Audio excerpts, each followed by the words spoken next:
Hi, everybody. It is Saturday, April 11th. It's a really sad day. We lost Harry Kim. I believe it was yesterday that he passed. Harry was the trumpet player in Phil Collins's band. He was originally, back in '90, joined up with the Phoenix Horns. Then after that tour, he created the Vine Street Horns. He was the leader of the Vine Street Horns.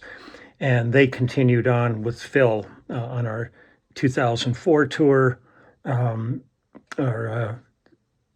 the first Final Farewell tour, and then the Not Dead Yet tour.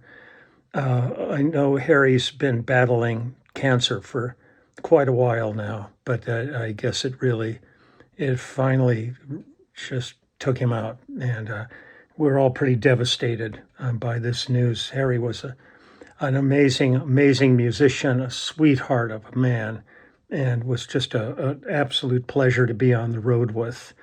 I was always incredibly jealous of him. He was one of those guys that we'd get on a plane or any place, he'd sit down, he could fall asleep immediately. He was just like, had that quality where, like, I'm hideous. I hardly ever sleep, and I'd always look at him and go, God, if only I could do that. But he was a beautiful musician, and that section was so strong. They were, both the Phoenix Horns and the Vine Street Horns. So my heart goes out to his son, Chris, the whole family. It's just, boy, they were just losing them right and left. It's really, it's hard. It's really hard. These are my closest and dearest compatriots in this adventure that we've been on for a long time. So I'm just getting ready this weekend and heading off on Monday to meet up with Lyle and drive up to Texas A&M out in College Station, Texas, and we're going to do some classes together, maybe do some teaching, and we're going to show our immediate family documentary and just a bunch of little things for a few days. And then when we get back the next week, I think we play at Stagecoach out there at the festival. I dug up a thing here. One of the people I always loved working with was Mac Davis. Mac was just a hoot. And I remember one time we were sitting and talking, and it was at the time when Gerald Ford was president. And there were always the jokes about kind of what a klutz Gerald Ford was, and they would make fun of him falling down on Saturday Night Live and all that stuff. And we were talking, and he said Mac got called to do a celebrity golf tournament, and he was paired up with Gerald Ford. And so they're sitting in the golf cart waiting, and this girl comes up with a tray of Coca-Colas or something like that and offers it to them. And Ford goes to reach for it and stumbles and spilled the whole thing on his lap. And Mac said, it was true. It was really true. And he said, for the rest of the afternoon, it looked like, Gerald had peed his pants because he was just completely soaked and stuff. But Mac was a funny guy to be with. I loved working with him. But the last thing I recorded with him was an album at Capitol Records, and I cannot find it listed anywhere. But it was produced by Jack Nietzsche, who was just a unique individual, arranger and producer. And it was really a kick to do this. I cannot remember who the players was, and since I can't find this album, I really can't do much more than just remember that we were in Capital A, the big room, and Jack was producing, and we were there. And it was really a different album, really sounded different. And I remember when we finished it, I think they presented it to the label, and the label thought it was fantastic. And then they said, who is this? And they said, well, it's Mac Davis. And they went, well, we can't release this. His fan base won't, they won't go with this, kind of one of those corporate decisions. But every time I would talk to Mac after that, we'd go, that album, that was really cool. And I found a track that we had cut for that. The thing that's funny is he really wanted to really do a totally different vibe on this one. So I'm going to play you one of the original versions of this song. And then I'll show you how Mac approached it, which is really cool. The song is Maybelline. And I'm going to play you the Chuck Berry version of it. It's because it's great, and Chuck's version is fantastic. Everything Chuck did was great to me. He was just one of the most iconic characters in our industry. But let me go ahead and play. Here's Maybelline, Chuck Berry. Maybelline, why can't you be true? Oh, Maybelline, why can't you be true? You done started doing the things you used to do. As I was motivating over the hill, I saw Maybelline in a coupe de ville. A Cadillac rolling on an open road, nothing out to run my V8 Ford. A Cadillac doing about 95, moves bumper to bumper, rolling side to side. Maybelline, why can't you be true? Oh, Maybelline, why can't you be true? You done started back doing the things you used to do. A Cadillac pulled up to 104, before got hot and wouldn't do no more. Love it. Done got cloud and started to rain. I tooted my horn for the passing lane. A rainwater blowing all under my hood. I knew that was doing my motor good. Maybelline, why can't you be true? Oh, Maybelline, why can't you be true? You done started back doing the things you used to do.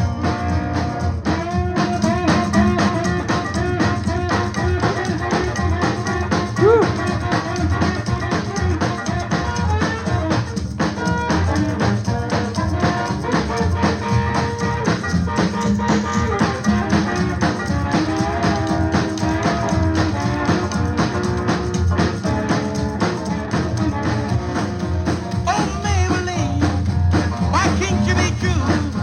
Oh, Maybelline, why can't you be true? You done started back doing the thing you used to do. The motor cooled down, the heat went down, and that's when I heard that highway sound. The Cadillac setting like a ton of lead, 110 and a half a mile ahead. Cadillac looking like setting steel, and I caught Maybelline at the top of the hill. Maybelline, why can't you be true? Oh, Maybelline, why can't you be true? You done started back doing the thing you used to do.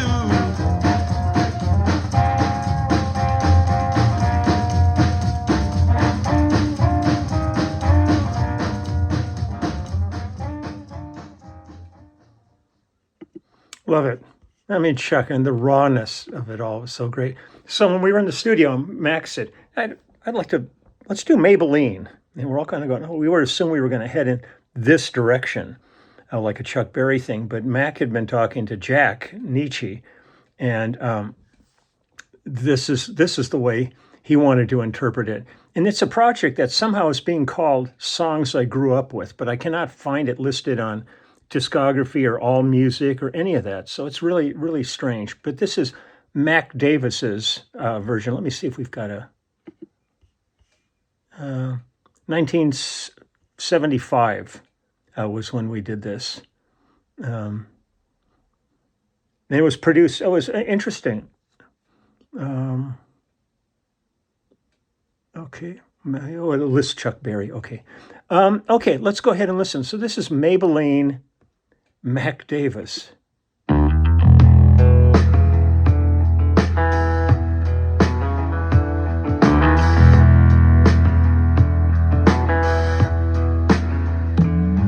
Maybelline, why can't you be true?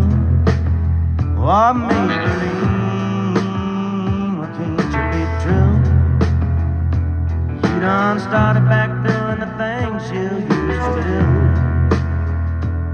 'Cause I was motivating over the hill. I saw Maybelline in a coupe de ville, a Cadillac rolling on an open road, nothing out to run my V8 Ford.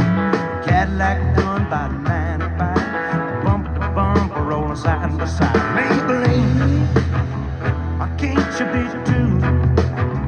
Oh, Maybelline, why can't you be true? You done started back doing the things you used to do. Well, the Cadillac pulled up ahead of the Ford. The Ford got hot and wouldn't do no more.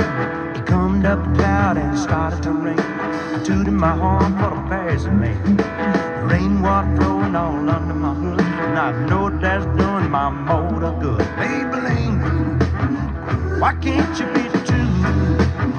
Oh, Maybelline, why can't you be true?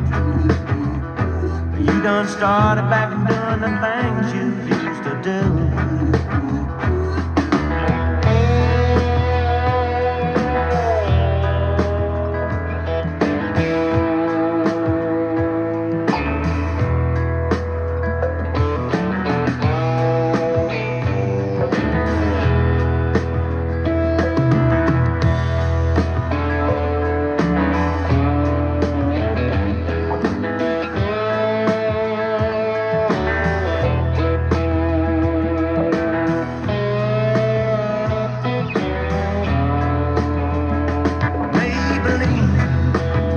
Why can't you be true?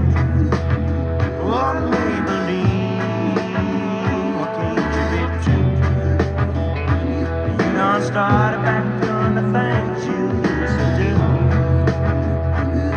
Well, the motor cooled down, the heat went down.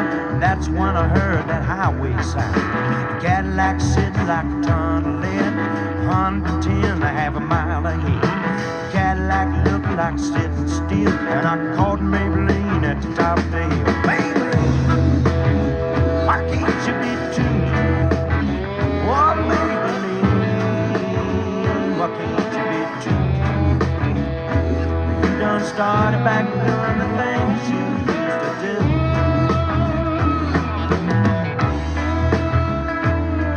Maybelline, honey, why you always run away from me? You stay home, baby. I'm gonna treat you nice. Come on now, Maybelline. Let's go on home now, baby. You follow me, okay?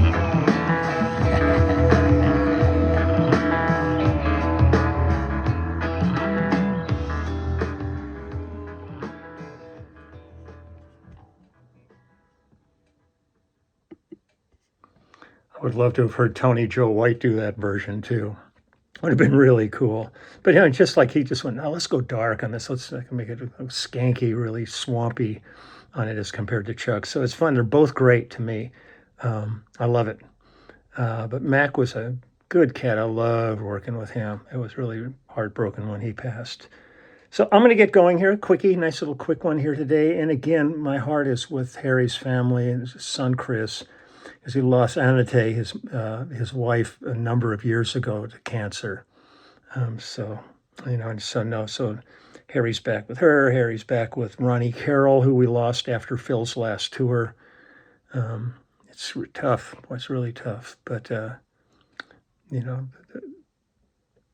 it's what we're all facing. So, okay, take good care. I will hopefully see you tomorrow. We'll see. And then heading off on Monday, I'll try to do some filming from this Lyle adventure we're going to have at Texas A&M. So we'll see how that goes. So take good care, and I'll talk to you later. Okay, bye.